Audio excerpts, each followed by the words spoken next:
ओम एवं नमस्कार। मैं पुनः आप सभी के समक्ष समास की इस श्रृंखला में एक नए विषय को लेकर उपस्थित हूँ, जो आज का हमारा विषय है नई समास।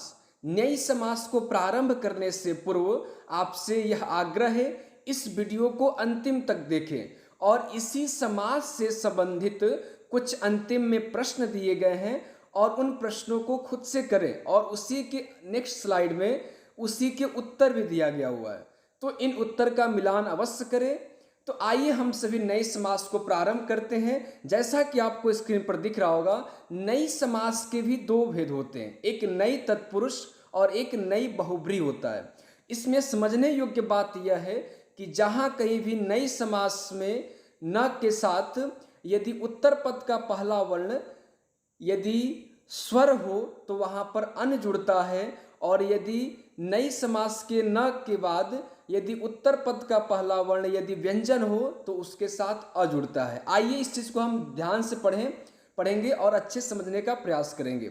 जैसा कि आपको नई समास की परिभाषा दिख रहा होगा, नई समास में केवल न ही बचता है, तो न का सुबंत के साथ, सुबंत अर्थात संज्ञा के साथ समास नई समास कहलाता है।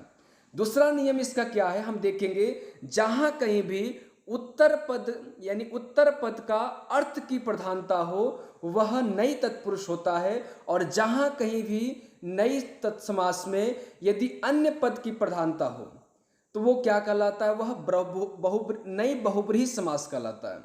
जैसा कि आपको एक उदाहरण दिख रहा होगा, अमोघः।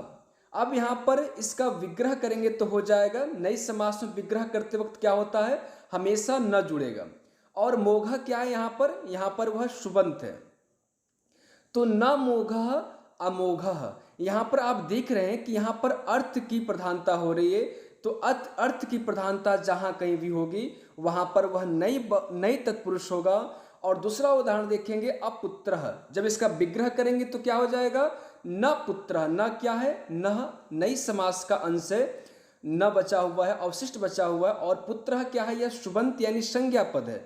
तो यहाँ पर हम देख रहे हैं कि यहाँ पर अन्य पद की प्रधानता हो रही है, तो जहां कहीं भी नई समास में अन्य पद की प्रधानता होगी वहां पर हमेशा नई बहुब्रीहि समास होगा, और जहां कहीं भी अर्थ की प्रधानता होगी वहां पर नए तत्पुरुष होगा।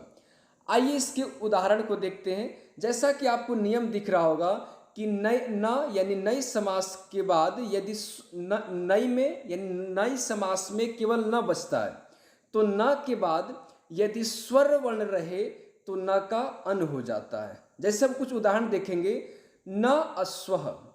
अब यहाँ पर हम देख सकते हैं कि न क्या है, नई समास में जो न बचा हुआ है, और ये क्या है, अश्वः क्या है, यह एक सुबंत है या संज्ञा पद है।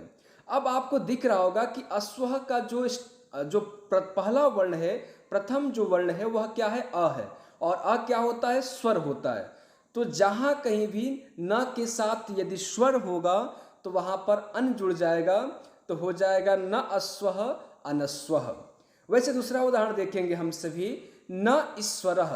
अब न के बाद देख रहे हैं कि जो उत्तर पद है या जो दूसरा पद है समास में, वह क्या है, दूसरे पद का सबसे पहला वर्ण क्या है, ई है। ई क्या होता है, वह स्वर होता है, तो यहां पर क्या हो जाएगा, अन जुड़ जाएगा, तो हो जाएगा न ईश्वरः अनीश्वरः। वैसे ही दूसरा उदाहरण, न अर्थः। अब यहाँ पर न के साथ अर्थः जो सुबंत है, जो संज्ञा है, वह क्या है, वह स्वर वर्ण है, तो यहाँ पर क्या हो जाएगा, अन जुड़ेगा, तो न अर्थः अनर्थ हो जाता है। वैसे ही दूसरा उदाहरण, न इच्छा अनिच्छा। यहाँ भी क्या है, न है, और न के साथ जो संज्ञा पद है वो क्या है, स्वरांत है, स्वर है, तो इसलिए क्या हो जाएगा, यहाँ पर अन जुड़ जाएगा, तो हो जाएगा न इच्छा अनिच्छा। उम्मीद करते हैं कि समझ में आ रहा होगा। आगे हम सभी देखते हैं, यदि न के बाद यदि व्यंजन वर्ण हो तो न का अ हो जाता है। हमने इसके पहले वाले नियम में क्या देखा कि न के बाद यदि स्वर वर्ण होता है तो अन जुड़ता है, और यहाँ पर उसी समास में जो दूसरा नियम है, यह नियम क्या कहता है, यह नियम कहता है कि न के बाद यदि व्यंजन वर्ण हो तो, व्यंजन यानी हल वर्ण हो तो न का अ हो जाता है। जैसा हम देखेंगे न स्वस्थः, तो न क्या है, नई समास का न बचा हुआ है, और स्वस्थः क्या है, यह सुबंत या संज्ञा पद है। अब स्वस्थः में देखेंगे सबसे पहला वर्ण क्या है, तो वह स है, और श क्या होता है, हमेशा व्यंजन होता है। तो जब हम इसका समस्त पद बनाएंगे तो वहां पर क्या जुड़ जाएगा, अ जुड़ जाएगा न के स्थान पे, तो हो जाएगा न स्वस्थः अस्वस्थः, जैसा कि आपको चित्र में भी दिख रहा होगा। वैसे दूसरा उदाहरण देखेंगे और क्लियर हो जाएगा, न सिद्धः। अब यहाँ पर हम देख रहे हैं कि न क्या है, यह नई समास का न बचा हुआ है, और सिद्ध क्या है, यह संज्ञा पद है। तो जब हम इसका जब समस्त पद बनाएंगे तो यहाँ पर क्या हो जाएगा, अ जुड़ जाएगा। क्यों अ जुड़ेगा, क्योंकि उत्तर पद जो सिद्ध है, सिद्ध का जो सबसे पहला वर्ण क्या है, तो उसमें स है। तो स है, तो इस वजह से क्या हो जाएगा, यहाँ पर अ जुड़ जाएगा, तो हो जाएगा न सिद्ध असिद्ध। वैसे दूसरा उदाहरण देखेंगे, न ब्राह्मणः। अब न क्या है, नई समास का न बचा हुआ है, और ब्राह्मण क्या है, यह एक संज्ञा है।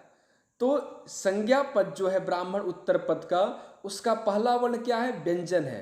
तो इसलिए जब इसका हम समस्त पद बनाएंगे तो इसमें अ जुड़ जाएगा न के स्थान पे, तो हो जाएगा न ब्राह्मणः अब्राह्मणः। उम्मीद करते हैं कि समझ में आ रहा होगा।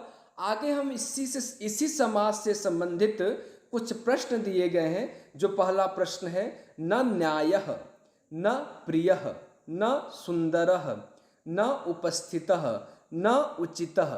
ये 5 उदाहरण दिए गए हैं। इन 5 उदाहरणों को इसी नियम के अनुसार हम बनाने का प्रयास कीजिएगा आप सभी। और इसी के साथ अंतिम वाले स्लाइड में क्या दिया गया, इसी का उत्तर भी दिया गया हुआ है। तो हम खुद से इस प्रश्नों को करेंगे, और प्रश्नों को करने के बाद हम उत्तर का मिलान करेंगे, और कमेंट बॉक्स में ज़रूर बताएं कि कितना प्रश्न आपका सही हो रहा है। इसी के साथ चैनल के साथ जुड़ने के लिए, इस वीडियो को देखने के लिए आप सभी को पुनः एक बार धन्यवाद। और पुनः हम सभी नए वीडियो मिलेंगे, तब तक के लिए आप सभी को हरि ओम एवं नमस्कार।